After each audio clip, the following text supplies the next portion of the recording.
Right, good evening, ladies and gents, and welcome to our second masterclass in terms of course management.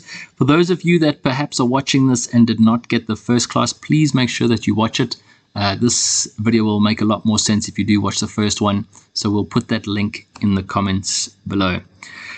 We're going to recap last month very quickly. We discovered what type of golfer you are, whether you're a grip it and sip it, a weekend warrior, or a golfing geek. We love you all, so don't worry which type of golfer you are. And we discussed majority of the strategy was going to be off the tee box. So we're talking about finding what your shot shape was, how you can use that to your advantage, and how you could use your shot shape to eliminate trouble on the tee.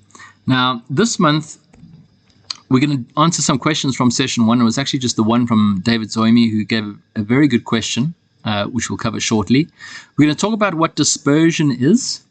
We'll talk briefly about tee shot strategy, and this will link into the first point from David.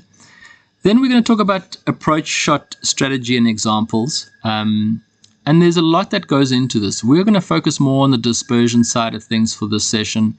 We're going to talk about where to leave your ball, and when to shoot at different pin locations in a separate video, because there is a lot to cover. We don't want to make this too long.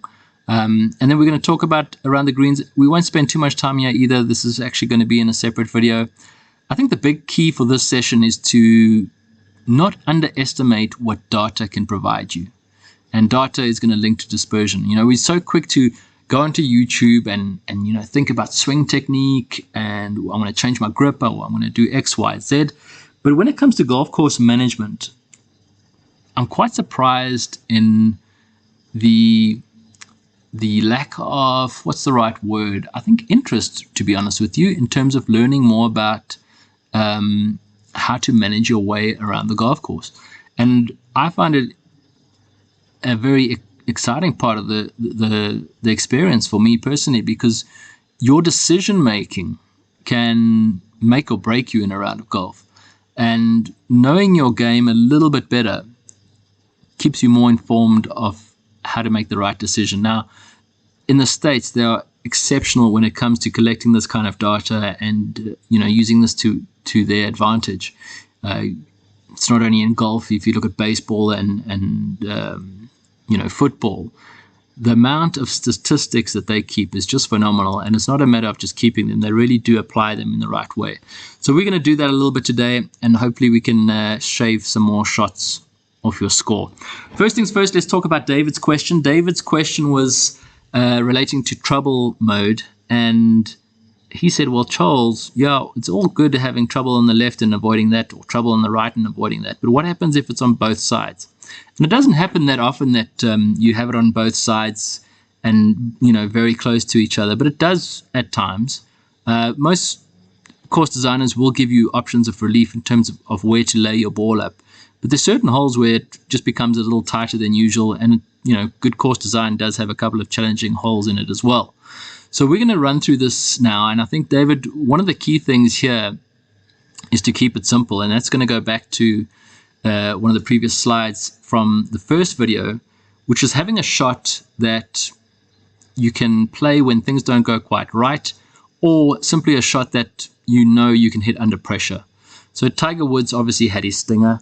We're all different. You might have a shot with your driver where you grip down on it a little bit and just get it into play. The key is to make sure that you have that option and that you practice it. You need to know in your mind that that shot can be performed under pressure, and that you've done it on the range before. So let's just say you're on the range and you can maybe hit 7 out of 10 on the fairway. That's a 70% fairway hit percentage. Even if it was 6, it would be good. And of the 4 that maybe missed, they don't miss by that much. That's the kind of shot that you need where you've got trouble left and right. However, that doesn't help if the length of that shot brings trouble into play, and that's where we've got to talk a little bit more about management of your game, and how we lay up short of that, and how we choose areas in the fairway, or sometimes even in the rough, to take that big number off the scorecard. And I think one of the holes that would provide us with a perfect example is hole number 2. Now, ladies and gents, this is a beast of a hole. You can see how narrow it is. Red zones indicate trouble, and to be fair, this trouble I've made a bit short. These mounds on the right-hand side here are actually extending almost all the way to the green. On the left-hand side, extremely penal. We've got out of bounds on the left. We've got these big areas of bushy grass, slopes off these bunkers. It really is virtually a shot dropped here straight away if you hit it into these red zones. And this little guy over here seems to be insignificant, but trust me, there's many little balls that go in there and end up taking an unplayable lie. So David, I think actually I played with you in the Eagle Trophy on this hole, and the tee shot that you hit was also contributed to the format we were playing. We were playing better ball, stable foot, and you were being aggressive. But it brought this area into play. So I'm going to pretend that, well, let's do the following. We're playing medal this weekend. And you really need to try and make sure that on a hole like this where it's extremely difficult, and bear in mind that most of the field is losing at least one shot to everyone on this hole. We won't go into stroke gained stats in this video, but basically if you can avoid your double bogeys here and give yourself a chance at par in this hole, you can at least keep the momentum of your round going.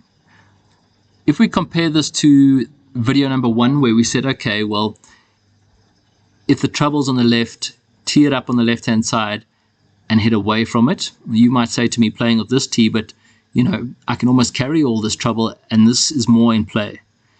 That's where it comes down to you to make the decision. Which side is more in play? And that'll be determined by which tee you're playing from.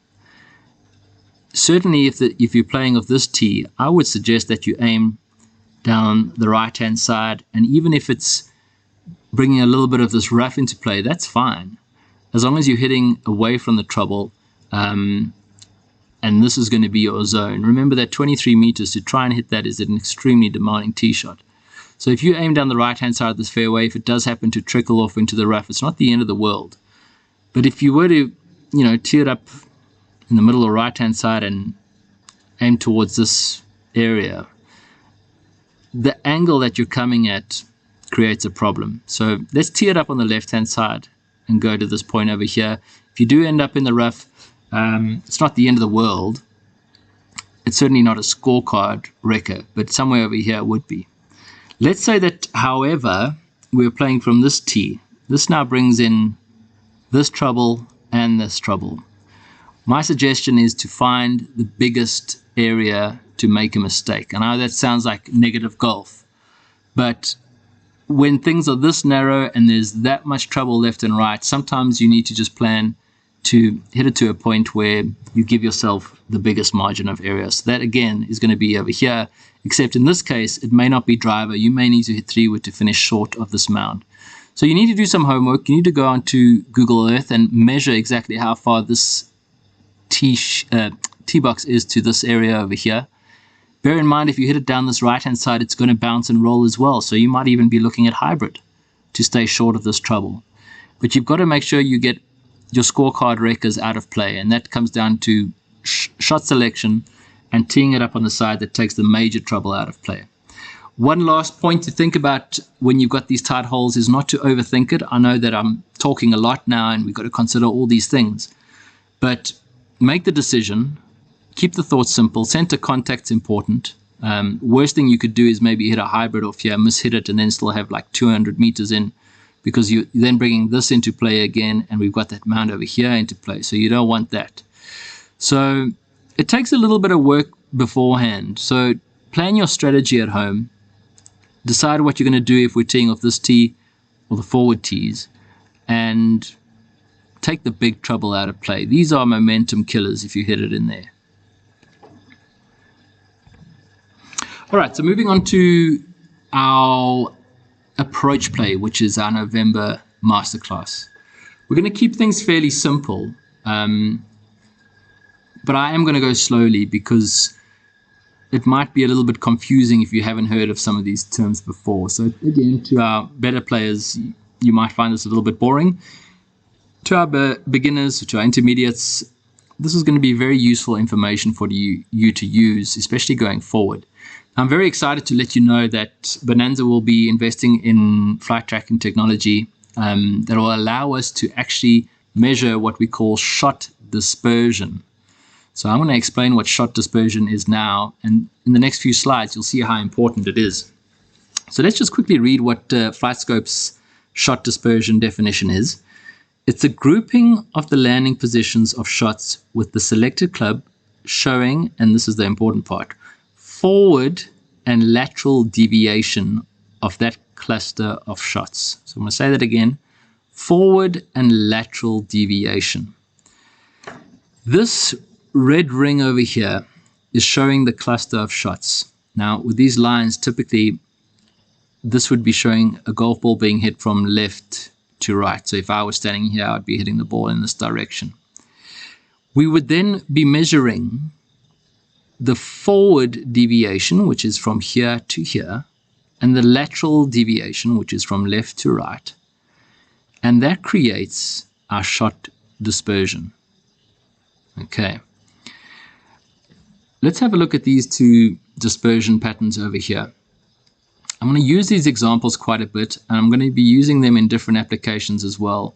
Please, to our better players and our golf geeks, I'm going to use them in different applications and not exactly to scale. So don't give me a hard time. It's more to paint the picture. Obviously, we'll get quite specific once we've got our technology, and we'll actually do some practical examples with our members to show you how you could use shot dispersion to create a course management plan. But for the purpose of what we're doing now, let's just have a look at Scratch Golfer and 15 Handicap. This is an example with both players of different abilities hitting a 7-iron.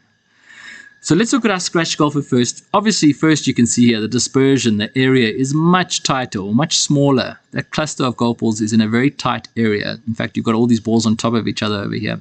Our good old 15 handicapper, well, there's not too many covering each other, only that one over there really, and there's a wider dispersion range from front to back and left to right. In fact, if we were to look at it in a little bit more detail, front to back for our Scratch Golfer, if this is 160 to 180 yards, so there's 20 yards there. So let's call it front to back, he's probably got dispersion of about 18 yards. And if you compare that to your 15 handicapper, well, there's 20 yards already. That's probably about 28 yards. So front to back dispersion is a huge difference. Left to right is exactly the same. If we look at left to right, we've got about 12 yards on this side, 15 on that side. So you're looking at 27 yards left to right. And our 15 handicapper, you've got about 22 yards on the left, and let's just say 20 yards. So it's 42 yards deviation from left to right. Moral of the story is that obviously the better the playing ability of the golfer, the tighter the dispersion pattern will be. Now, the good news is that shot dispersion, the same applies for pros and amateurs in terms of this over here. The higher the loft of the club, the tighter the dispersion pattern. So in other words, the higher the loft, so we're looking at sand wedge, pitching wedge, 9-iron, the more accurate you are with those clubs. Obviously they're shorter as well, they're easier to control. The lower the loft of the club, the wider the dispersion pattern. Okay, so we've got an example over here, and I've chosen this for a very specific reason, because I want to talk about how we'll do our shot dispersions in January as well. Here we've got driver, this is 7-iron, and this is pitching wedge. And you might say to me, well, Charles, you said to me the higher the loft, so this pitching wedge, the less the dispersion. But this is looking kind of wide from front to back in comparison to the 7-iron and the driver. Well, you're quite right, actually. But when we do shot dispersion and we measure you up, we'll have you hit about 20 balls. This example here, there's not as many balls as 20, but we would do about 20 balls. We would then eliminate front to back, maybe 10% of those balls. And the reason being is that depending on the playing ability, you may have some duff shots. This looks like a shank, to be honest with you.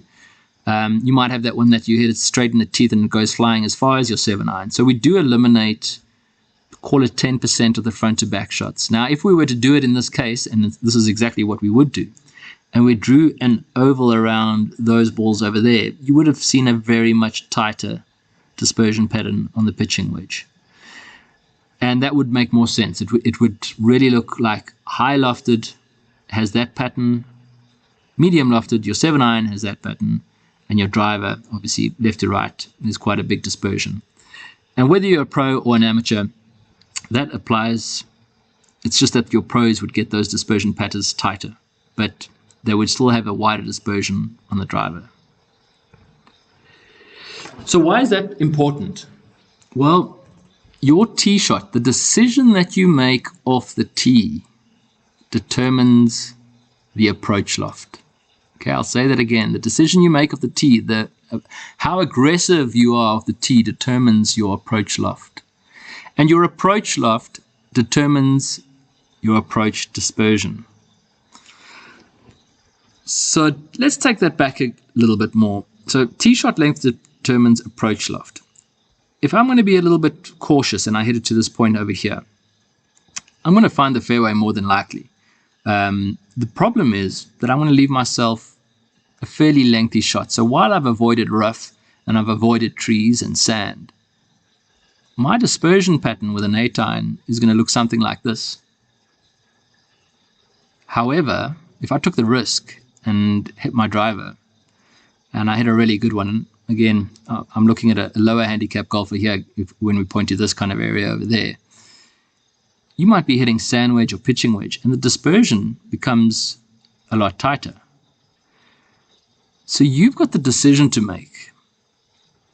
Do we avoid all of this tree trouble and then understand that we're going to have this dispersion pattern? Or do we hit driver and take the chance of having this dispersion pattern?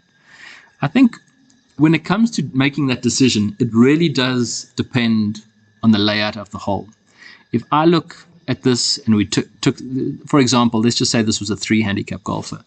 They have the ability to get to this point. If I'm looking at it, I would say hit driver all day long. You've got all this area over here. This bunker is relatively small and very seldom does it come into play. So your approach shot, to be able to hit that kind of tight dispersion from this point, makes sense. However, if there was more trouble on the left, or more significant trouble, then this dispersion pattern over here might be your better option.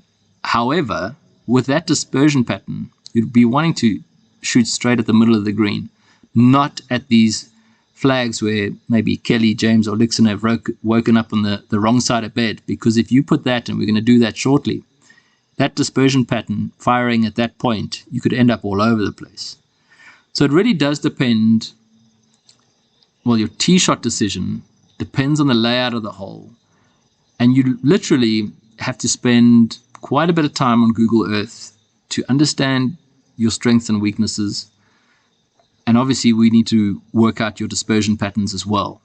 So as I mentioned, we're very excited to get this new technology in our hands, and we will be able to provide you with that opportunity to have dispersion sessions where you can learn where your strengths and weaknesses are, and they will vary between the various clubs that you've got in your bag. But in summary, good course management from the tee to the green is a constant trade and sometimes gamble between finding the right mix of avoiding trouble while getting the highest lofted club in your hands for approach play. Going back to that example that I mentioned, if it was more of a demanding hole and you wanted to lay back, you'd be wanting to shoot at the middle of the green with 8-iron dispersion. If you shot at the middle of the green with 8-iron dispersion, you'd be missing maybe 4 out of 20 in this area over here. Yes, there's 3-putt possibilities from some of this other dispersion, but for the most part, the major trouble has been avoided if you aim at the center of the green. If you don't, we've got all types of problems here. My goodness, you're going to be saying hello to your mates on the second tee over here. 8-iron dispersion, when going for a back left pin on hole number 1, brings all kinds of trouble into play. Long is dead on hole number 1. So, you're far better off shooting at the middle of the green and looking for that 2-putt if you're coming in from that range. However, if you were to knock one down to 100 meters, 110 meters, you can be more aggressive. The smart play here would maybe not necessarily be right at the green, but possibly just a little bit, at the pin, but possibly a little bit more to the right of it. First hole of the day, it's not going to hurt to have a look at birdie, but, at least you eliminate this short-sided option over here if you were to miss the green. For those of you that don't know what short-sided is, it means that if we've got this flag over here and you miss it on the side where there's not that much space between you and the green, that is the short side. It's pretty difficult to get that up and down or save your par because you don't have much room to work with. If you missed it on this side, it would be a lot easier. You've got all the space to roll the ball up to, whereas here you'd have to either hit a very high lofted shot, which is risky, or bump and run it into the fringe, which has also got its elements of risk to it as well. So let's take a different look at this. There are some times where you may think that playing away from the hole is a little bit negative. But sometimes, depending on the layout of the hole, the size of the green, the slope of the green, the slope of the surrounds, aiming away from the hole might be a good idea. The same could be true in terms of, maybe short-siding yourself. Depending on what's on the other side of the green, a short side might actually not be the bad option. It could avoid that disaster on the scorecard. So knowing where a good miss is can actually avoid disaster. And again, this might sound like negative golf, but certain holes require respect, especially when conditions are not working in your favor. Now, what I've done here is I've created a miss checklist, and I've put them in priority kind of order. The first thing you've got to look for is penalty areas. The second thing would be short-siding yourself. Third would be surrounds elevation. You get various changes of elevation depending on the course you're playing. And the fourth would be green slope. Again, you need to also decide what kind of position you are on the golf course. Maybe you're leading your club champs and you're playing this hole, and you need to really consider avoiding the double bogey. This is where making the good miss can really help you, and sometimes playing in this way actually results in a par. So this example over here is actually the 7th hole at the Saka golf course, and I think this is a really good example of making the correct miss. We've got the flag on the right-hand side here, and a lot of you would say to me, okay, well, if the flag's on the right-hand side, I'm going to be aiming middle of the green, maybe left side of the green. Now, anyone who's played this hole will know how difficult it is to stop a ball from this left-hand side. Even an accomplished player out of the bunker will battle to stop this ball if the conditions aren't right. The beauty of this hole, the beauty of this hole with the slope is that if you do short side yourself, you're able to get so much action on that chip shot that the ball will stop. So my suggestion on this hole, if we were looking to avoid a disaster, number one is to avoid this bunker. Yes, like I said, your more accomplished players would be able to stop the ball, but for us mere mortals to try and stop a ball from this side with the green running away from us would be extremely, extremely difficult. The next one would be the short side element. What I'm saying here is that possibly a miss to the right actually, as far as short siding is not a great thing, but what we've got in our favor is that this green is sloping really from back to front at this direction. So when I'm chipping from this side, while I might have short-sided myself, it's not the end of the world in this case. That won't always be the situation, but for a lot of us, missing this green to the right, no matter where the pin is not going to be a bad option. You will at least have the opportunity to stop your ball on this green. Surrounds elevation. There are certain holes where the green might be raised, and obviously if you miss it on this right-hand side, there is a little bit of raise in the green. A good miss is actually right here for this green. You don't have a severe drop-off on this side, and you've got a little bit of green to work with this flag as well. And then finally, green slope. Again, it all depends on how you'll be addressing the shot. You know, if you're looking for a bump and run option, everything's possible from this side. There's no bump and run option from this side. Bump and run going into the slope here, you're able to stop it pretty quickly. Even if you were to pitch it, you're able to get some action as well. So disaster for me on this hole is all over here. Okay, so if you're playing this hole, I would split this green in half, aiming for middle or right-hand side. This is double bogey territory. This is par and bogey territory. Again, it sounds like negative golf, but it's percentage golf. And it might actually end up, your decision will be made, determined on what we've spoken about in the previous slides, is how far you are away from the hole. If you manage to get a good tee shot down here, you can knock a wedge in there. There's no issue there. But if you've got 8, 7 iron into this hole, you're going to want to try and miss it towards the middle or right-hand side of the screen. So what we've been speaking about today is really more numbers, and particularly when it comes to dispersion, understanding where your misses go. I would encourage you, and this is something I don't necessarily encourage to do in terms of swing advice, is to go onto YouTube and all your social media platforms, because there's so many different coaches out there and they have different kind of principles in the way that they teach the game. But I would encourage you to start looking into statistics. This is a gent that I like to follow. His name is Lo Stagner. He's got so much information out there. And this is an interesting one. This is obviously done quite a while ago, 2013 to 2018. But the stats were showing, and I won't go into the details of the graphs, but the stats were showing that the best players off the tee are the longest. They hit slightly less fairways, so that's decision making as well. You know, they're probably the guys that are hitting more drivers than anything else. But they hit less foul balls. So foul ball is basically a tee shot that would lose you close to 1 shot to the field. Again, this comes back to strokes gained, which we won't cover right now.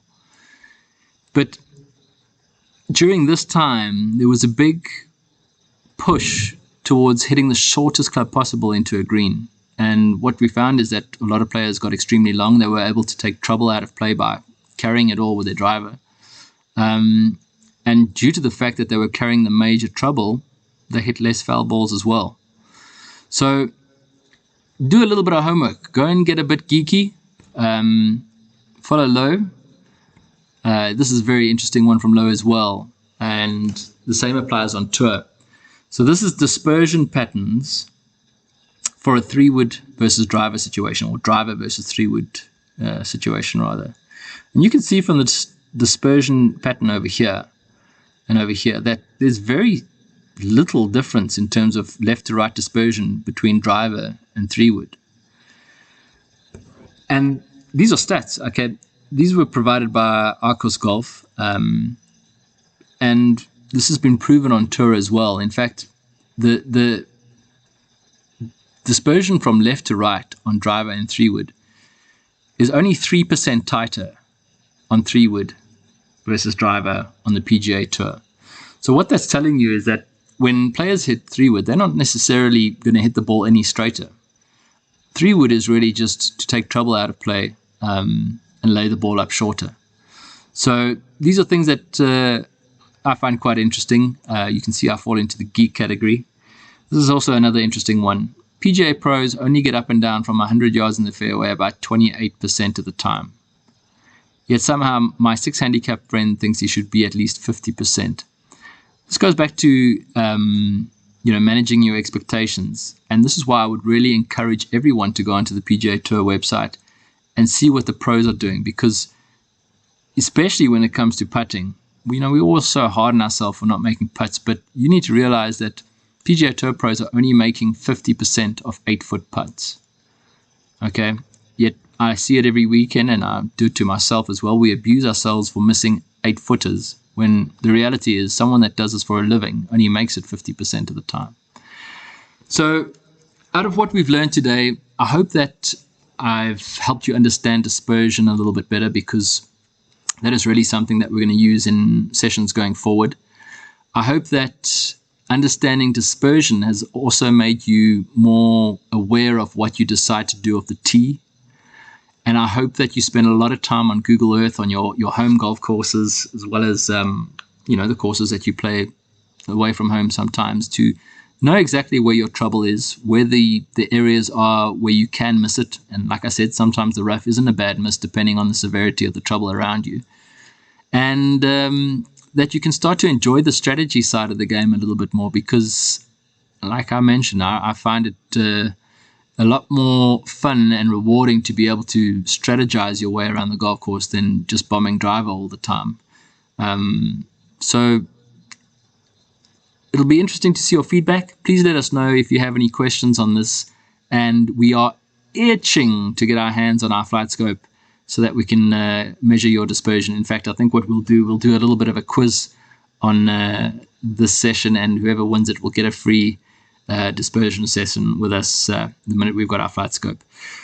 Thank you for joining us, and we will be with you in December with another course management masterclass. We'll be getting a little bit closer to the green and a little bit more detailed in terms of the data again, to make you feel a little bit better about yourselves.